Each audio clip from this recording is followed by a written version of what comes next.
Hey there, Nick Fundytus here. I'm a realtor from Ottawa, Ontario, Canada, and you had a question about um, looking for your first home and the overlap or the potential overlap between your new place and your current rental.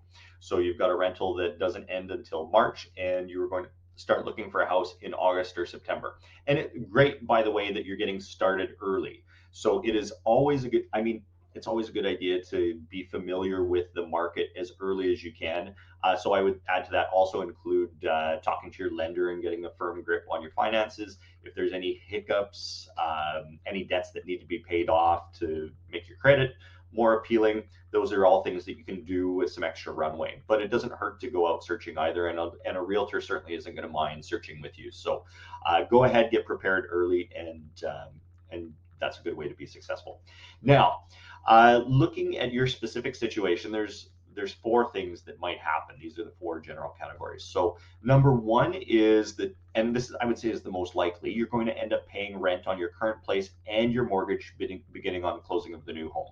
So if, let's say, you close theoretically on January 1st on your new place, you found something relatively quickly, it closed at the end of December, you would be paying your January, February, March rent, and then you would have your mortgage starting on January 2, so January 1st as well. So you would have double payments during that time.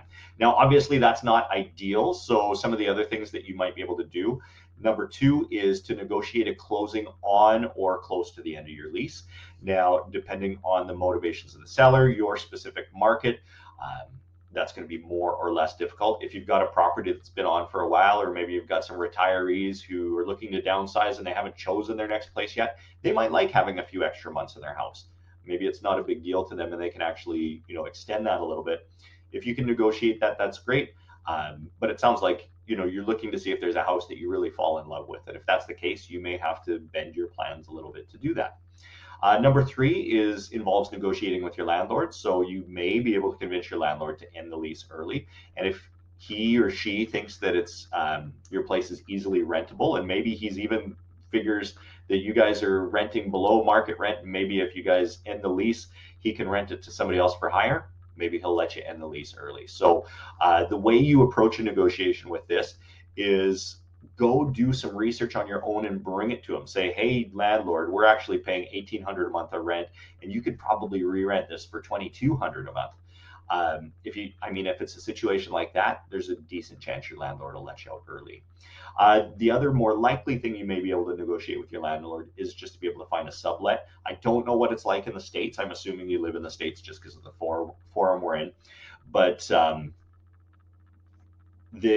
in some states you may not be able to have a subletter automatically, but here in Ontario, in Canada, we there's no reason a landlord should deny a subletter, because really the main tenant on lease, so that's you, is responsible for them for the rest of the term. Better for you is if you can find someone to actually take over your lease or sign a new lease, maybe even at a higher rent. So if you can find somebody like that and do the work for your landlord, if I was a landlord and you bring them a good tenant who's going to pay the same or higher rent, I think that's a no-brainer.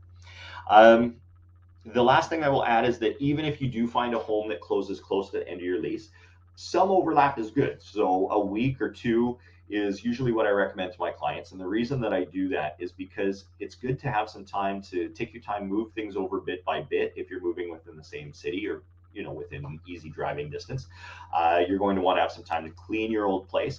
And depending on the time of year that you're moving, you may want to have some choice of dates that you can book movers, because if you restrict yourself to one day and all the good movers are booked up, that's a problem, right? So that's all. Good luck on the search. Congratulations on being at a spot where you can purchase. It's tough these days, but I wish you the best. And if you have any specific questions, Reddit's an awesome place. You're also welcome to shoot me a message.